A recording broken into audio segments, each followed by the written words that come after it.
এই একটা অপমান আমি বহুবার শুনেছি, আর এই অপমানের জবাব আমি নয়, সময় দিবে। 90 days stock market trading challenge day 10।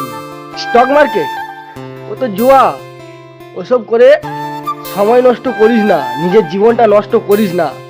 হয়তো এখনো এরকম অনেক মানুষ আছে যারা একটা মধ্যবিত্ত ফ্যামিলির ছেলেকে একটা ট্রেডার হওয়ার স্বপ্নকে ভেঙে চুরমার করে দেয় এই একটা কথা।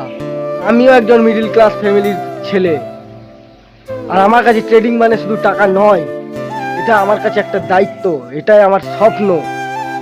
This is my everything. আর এই স্টক মার্কেট ট্রেডিংই হলো সেই সুযোগ, যে সুযোগটা আমার জীবন বদলে দিতে পারে।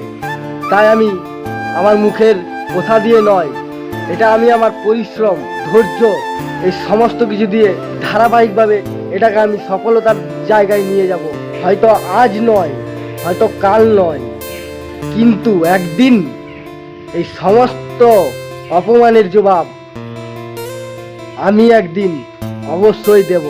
আজ একটা প্রশ্ন তোমাদের কাছে আমি করে যাই, তোমরাও কি কোনোদিন নিজের স্বপ্নের জন্য, নিজের ড্রিমের জন্য লাঞ্ছনা, বঞ্চনা, অপমান সহ্য করেছো? যদি করে থাকো তাহলে অবশ্যই কমেন্টে উত্তরটা দিয়ে যাও। আমি কাজল, দেখা হচ্ছে পরের ভিডিওতে। ততক্ষণ লার্ন, ট্রেড অ্যান্ড গ্রো।